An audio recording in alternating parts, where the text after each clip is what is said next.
What's up, everybody? Hope you're doing well.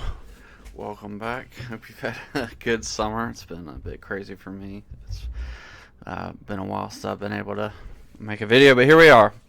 Um, Today we're going to talk about Skinwalker Ranch and all the weird and crazy things that go on there. I've been trying to figure out how to talk about this because I think I've said this before. I don't want to cover ground that other people are already covering pretty well. So trying to avoid stepping on what other people are doing. Because you can just go listen to them. You don't need to listen to me for that. But I think that, I'll say this. I listened to the Haunted Cosmos episodes of Skinwalker Ranch. If you don't know what those are, they're a great podcast. You should go check that out. Um, uh, a good Christian podcast, and they're talking about kind of what's going on in various things in the paranormal realm. Excuse me. They did 3 episodes about Skinwalker Ranch, and they're all really good. I'd heard some of the tales, but I hadn't heard all of them. Because I have watched the Secret of Skinwalker Ranch TV show. I've seen most of it, at least. I don't know if there's like a new season out. I might not have watched that, but I've watched most everything else of the show. And it's a lot of fun. It's a lot of fun to watch. I really like that these guys, the Haunted Cosmos guys, enjoy that show as well. But I want to talk about a little bit different than they talk about. Like they kind of explain the stories that have been told, and they've also on Haunted Cosmos they also kind of give their theories as to what's going on as far as the behind the scenes. I think it's interesting to discuss what the physicality of what's going on, the nature of the events. What do I mean by that? So how? So we know what's going on, what the things are, demons. But how are they doing it? That's an interesting question. So I want to talk about that. And of course, I should posit this. A lot of this is just speculation. There's no real way for me to know exactly what they're doing as far as the demons are concerned, because we have really no access to the metaphysical. So really, I'm just trying to use logic and listen to the stories and try to figure out what's going on as best we can. Now, I want to say for the Christian, obviously this isn't something that I'm a hill that I'm willing to die on. I don't think that Christians need to be scared of demons. I mean, they're scary, but we worship the God of the Bible, the God who has won the battle. And so we can talk about these things even though we're in an active war, and know that we don't have to worry, like we don't have to fear. But I also want to add, we need to be careful with kind of my last aside. We need to be careful with things that we're not led into temptation to participate in evil actions, namely like seances and like Ouija boards and stuff like that. Because I think curiosity, if you're not careful, can lead you to seek answers in sinful ways. But I'm just using my brain, just trying to think through, what we know from the Bible, what we know from logic and physics. Can we figure out some of what's going on in the technical sense, how the demons are operating? So this is all speculation, really. But I think there are some interesting things.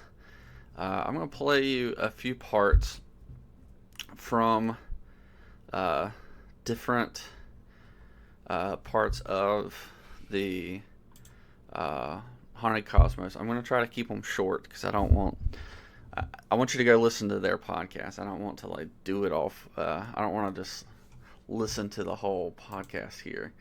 You should go check out the Haunted Cosmos guys. They're doing great stuff over there. But there's a couple stories that I think it's interesting, some of the details. So let's check that out. So the first one, we have Skinwalker Ranch. This is the first part. And listen to this first little clip. Son, Tad, ran over to the truck and quickly grabbed his father's .357. I should say this is the family, I think it's the Shermans, who own the ranch, and they're the second people to own the ranch, but they're the first ones that we really learned about the story. So they're at the ranch, and a giant blue-eyed wolf shows up, and so it starts to attack one of their calves, and this is what happens. A Magnum pistol. Terry, the marksman that he was, pulled the hammer into battery, took steady aim, careful not to accidentally wound the calf, and fired point blank into the wolf's exposed ribcage. To Terry's astonished consternation, nothing happened. No blood, no cry of pain, no loosening of its vice-like grip on the struggling calf's head. He fired 2 more of the large rounds into the animal's side before the wolf almost casually loosed its jaws, freeing the calf. All right, so we have this wolf. It's biting down on the calf. It's a giant wolf. He shoots his pistol several times into the wolf, and nothing happens. There's no blood. There's no nothing. The wolf just kind of just chilling, and then it apparently casually releases the calf and sort of takes and looks at them. And so then we get to this next part where they get a bigger gun. Hearing the bullet strike the animal with a thud of bone and flesh, the wolf jerked back slightly but held its ground, looking up at the rancher with those calm eyes. Terry could hear his wife begin to cry in fear and felt a laden chill settle in his stomach. As he took aim again, uttering a silent curse under his breath, he couldn't keep the thought from running through his brain. How is this thing not dead yet? He fired again, hitting the animal in its broad chest. This time he saw a large chunk of fur and flesh blow off the animal as the bullet struck. Finally, the wolf turned to leave. All right, so they're going to chase the wolf and whatever.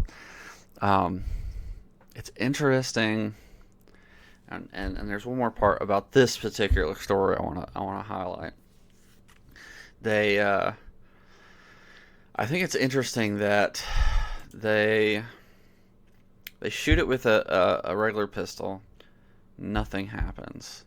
He shoots it with, what we might call an elephant gun, and he hears bone cracking. But the wolf still seems to be unfazed. So he shot him a bunch of times already. So he shoots him again with the elephant gun, if you will. And this time you have a piece of flesh and fur that flies off of the wolf. Okay? So real quick, this is the last part. That's what's happened so far. So they chase the wolf and it disappears. They can't find any trace of it. And then this happens. The only thing that remained behind in the bizarre encounter, other than fearful confusion, was a bleeding calf and a chunk of wolfish flesh that smelled, the Shermans reported, like rotten meat. All right, so that's weird. That's weird. So why would shooting a demon leave flesh behind? That doesn't really make sense. What's a demon? It's a spiritual being, a fallen angel. So why would shooting it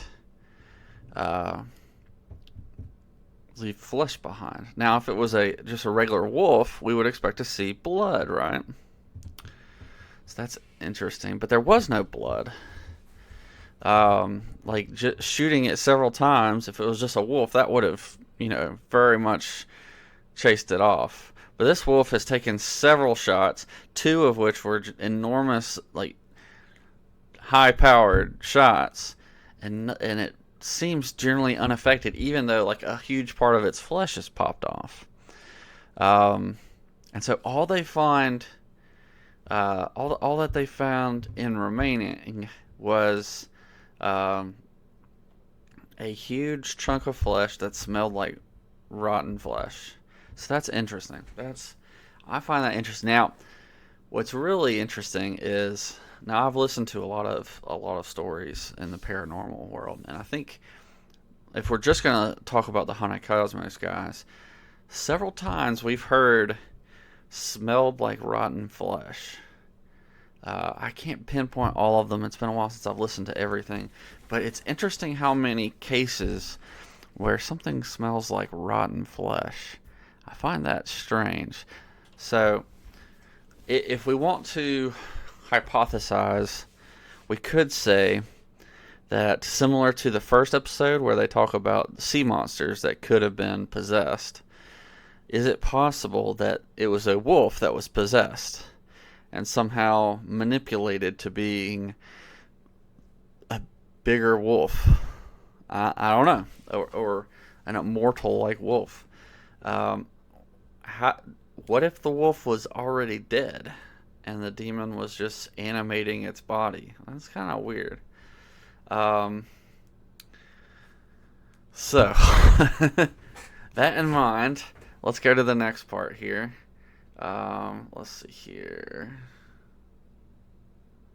So, I don't know how much time passes between these two stories, but the wife is, I don't know, she's either leaving or coming home, and she, I think, gets out to get the gate or something, and this happens. Through and closed the gate behind her. Okay, and just as she was about to continue on her way home, she thought she saw movement in her peripheral vision to her left. And so she sweeps her eyes over there to see what it is. Involuntary movement, any of us would have done. And she just let out a cry of fear. Yeah. Because what she see standing over there, Ben? Well, normally when that happens to us when we're driving, we're like, oh, it was a bird. Oh, it's a bird. A piece of trash. Yeah. And she was shocked to see that it actually was a massive wolf standing there staring at her about 30 feet away. And it locked eyes with her as she was approaching. And then it started actually approaching the car. And she could see every detail. And one of those details really stood out to her as reminding her of that first fateful day on the ranch. This wolf had bright blue eyes, gray fur, and it stood impossibly tall. Yeah. All right, so I think they go on to talk about how the wolf in question is reminiscent or similar to an extinct wolf that used to live in the area.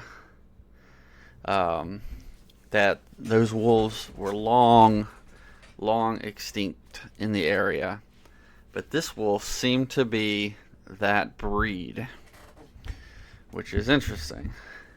So we have this wolf that's seemingly immortal, that seems to be from an extinct breed, walking around and staring at them, and that's pretty terrifying. There's one more part of this that I want to talk about, and I don't think this will take too long, but let's listen to this last part.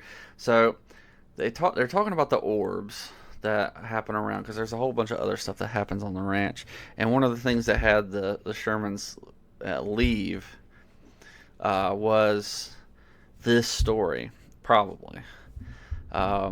So the husband got tired of the orbs, and so he sent his dogs after them, and then he starts hearing, I think he chases them, and then he loses track of them, and he hears them like yelp in pain, and then silence, no more dogs. So he hides back at the house until morning, and this is what happens. Silence.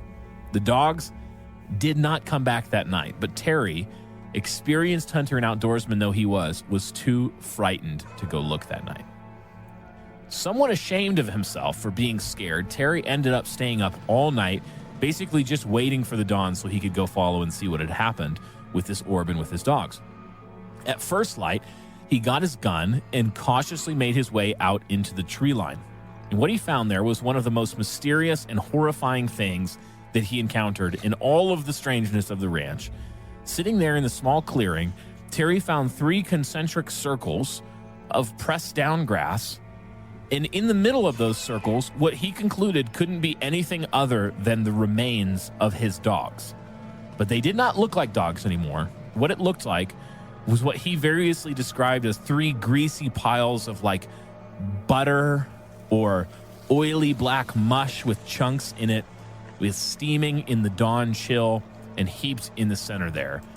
All right, so that's pretty gross. So we have these dogs. I think there's 3 of them. They go chasing after this orb, this light orb. And then in the darkness, he hears yelps of pain from the dogs. And then when he goes out in the morning looking for them, he finds these splotches of goop. Of not even really remains, but like as if they've been like liquefied out there. Which you have to ask the question: how in the world would they do that? But what did they do? That's another question. So I think there's a few questions that I want to kind of bring together. I wonder, is there a connection between? Well, they didn't talk about this, I don't think, in this episode. They might have talked about it in the second one, but I know they've talked about it on the Skinwalker TV show. Is cow mutilations. Another thing that's interesting is how many dogs, poor dogs, get killed in some of these stories. So if you remember the Mothman series, one of the things happens is you have a dog that gets killed and goes missing and never seen again. What happens to the body? Like that, the people saw it on the side of the road with the Mothman, but what happens to the body of the dog? Because surely they went back to where it was supposedly seen in the daytime and the dog wasn't there, right? Because they never found the dog. And then these dogs are almost vaporized, it seems. Or so it seems. Now, what's interesting is that numerous cow mutilations have happened. And in cow mutilations, they'll often have like their eyes removed.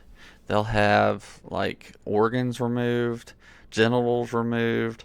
They'll have like chunks of their skin removed. It's really weird and gory, and it's super precise. And so what happens to the body? All those body parts that go missing. So I wonder if you look back on the first clip. Well, it was really the third one, but the first story, you had a wolf that had a big piece of rotten smelling flesh shot off of it, and of course it didn't seem to die. So where did that flesh come from? Now, again, this is all like hypothetical. I'm speculating wildly, but I wonder if there isn't a correlation between some of these animal mutilations and some of these weird animals that smell like rotten flesh, or these other creatures that smell like rotten flesh. Now, as far as demons go, they are angels, or they're fallen angels. And so I think that they can take like human form, right? We see angels do that all the time in the Bible. And so, there's people who supposedly have witnessed angels in human form. I don't know. So I can assume that demons can do the same thing. I do wonder what the physicality of that is. Like, obviously Jesus differentiated himself from ghosts because you could touch him. He held to Thomas his scarred hands, and he ate food, so they knew he wasn't a ghost. He wasn't a spirit. He was physically there with them. But I don't know that we know enough about angels and demons to know if they have the same physicality. I guess it's possible. At the very least, perhaps they have the ability to interact with the physical in some way. But why do they take, dead animals? Or what is the cow mutilation? I mean, it could be, now, again, this is all speculation, so it could be that these are completely unrelated. Some of them could be made up. I don't know. I'm just kind of wildly speculating here because I enjoy it. So I hope you understand, like, I don't know if anything this, but I wonder if there's not, like, some kind of, like, demonic Frankenstein monster that has been, like, cobbled together with, body parts, and and they're using these like Frankenstein monsters and possessing them in some way. I don't know. Questions for another day. So that kind of leads me to another thing. This is a different episode, so it's not about Skinwalker Ranch, but I think it's odd. Let's see here. So this is Mothman Part 2. So there's two different points in this that I want to talk about, but really the second one is the main one. So they're talking about the Men in Black, and the first one they what's the word I'm looking for? You have a lady describe them almost like twins. I might just skip that for the sake of time and go straight to the second one.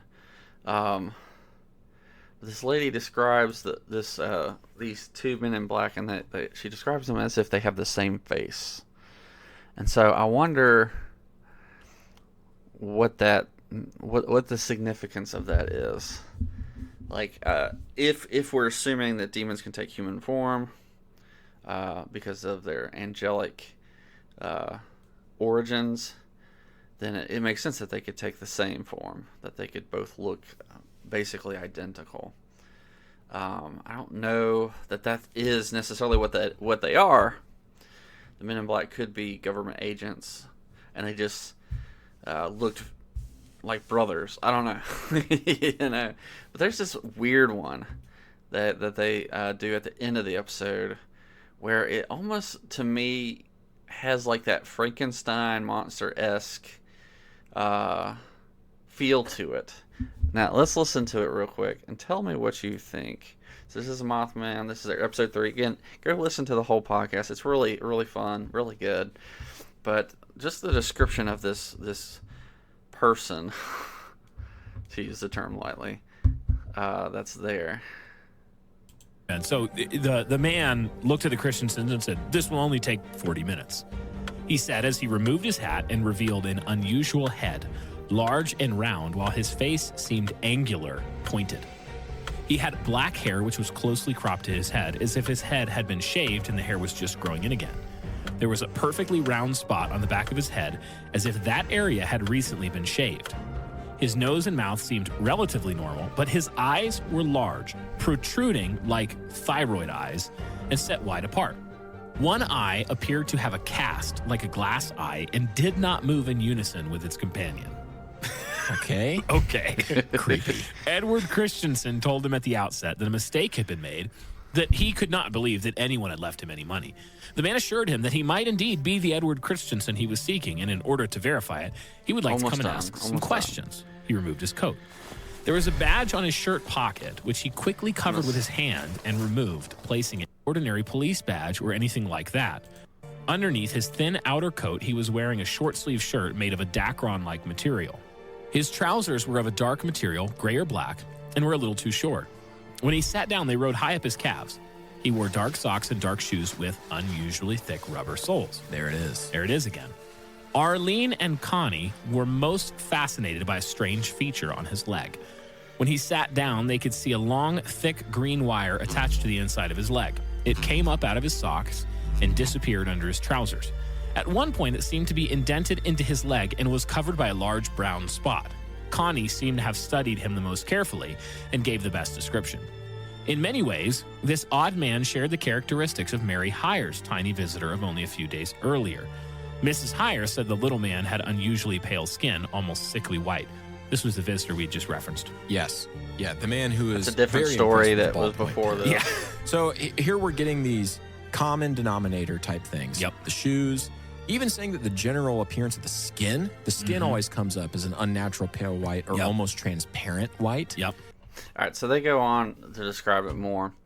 I think it's really interesting that these creatures, whatever they are, these people, okay, let's take off the conspiracy glasses for a second. It could just be that the wire was, I don't know, maybe he's wired to record, because he's with a government agency, maybe.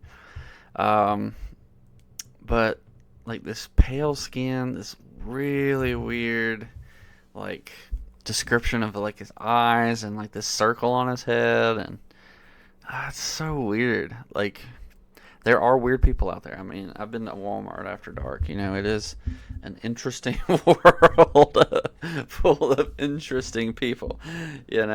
But I don't know. It could be totally unrelated, but I wonder if there's a connection between all this missing flesh and meat from animals that we see and some of these creatures that, and maybe even humans that appear around. Why do so many things smell like rotten meat? He has this weird he doesn't want anything, but he says in 15 minutes I'll take water or something like that. So it's an exact time. He doesn't want water now, but he'll take it in exactly this time. He interrupts the conversation later, and he takes a pill or something, or some kind of medicine. It looks like what is going on there? It's so weird. I don't know. Could just be somebody who really cares about his vitamins. I don't know. He's on a schedule. He's got to take that vitamin pill at the right time. Or it could be some weird concoction that holds his body together. I don't know. There's my wildly speculative question and answer. I don't know. I really don't. But I think it's super weird. It's super weird what's going on. Now, there's a lot more going on at Skinwalker Ranch that I want to discuss, and I might do that in another video. But I wanted to talk about that part specifically. The physicality. What is it with all this, this rotten meat that we see? What happened to the dogs? I understand it. My grandparents had dogs and cats that lived outside, and they lived on a big acre area that was just wide open forest. And sometimes dogs just didn't come back, and sometimes cats just didn't come back. And you just knew they could have gotten hit by a car. They could have, been eaten by something bigger. Or they could have fallen and died. You never really know. But so I'm used to animals just disappearing. But in the Mothman episodes, you see a dog disappearing, and then we seeing a dead dog. And then in the Skinwalker Ranch, we see like these puddles of ooze. The secret of the ooze. Um, we see like this kind of weird fleshy ooze that's looks like it's, you know, the dogs have been melted somehow. Like, what is going on with that? Where did the body go? Is it? I don't know. Like, I don't know. You know, did these things even really happen? I don't know. You know, that's an interesting question as well. So, yeah, thanks for listening to me ramble on. What do you think? What do you think about that? Is it like? Do you think that there could be like a demon storage house somewhere where they're keeping the body parts of all these animals that they you know, dissect and mutilate? I don't know.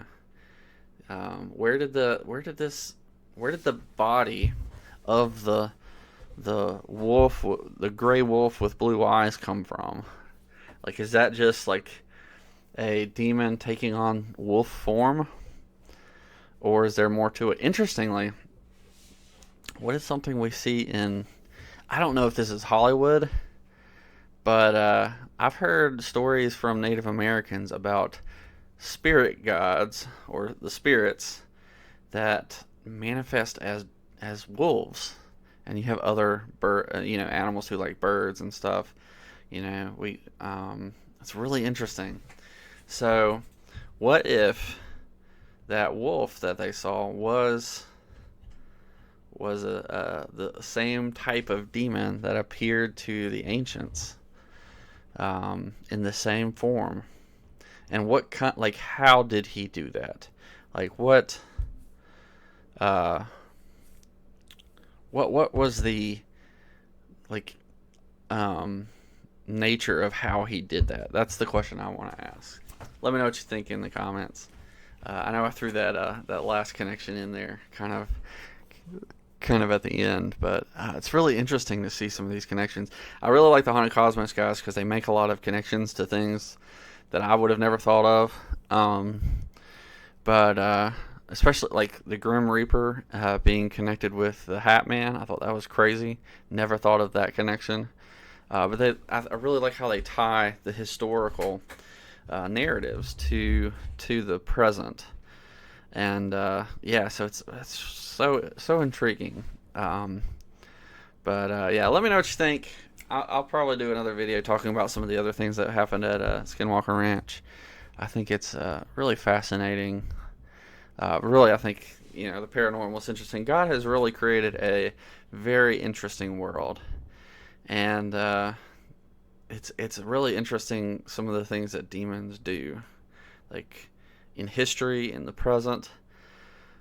And I guess another question. I know I'm just spitballing questions here at the end. Like, we can't rule out angels, can we? I mean, I don't think that that specific wolf we could say was an angel, but I don't know. I don't know. I feel like we're probably in the presence of angels more than we think we are. And what does that look like? Are they just like invisible to our eyes, you know? Or is there maybe sometimes they're dressed up as humans, just like the demons are sometimes. I don't know. Let me know what you think in the comments. Thanks for watching if you made it this far. A bunch of ramblings. Thanks to the Haunted Cosmos guys. Go check those guys out. They're really great. Yeah. So I will catch you next time. Peace.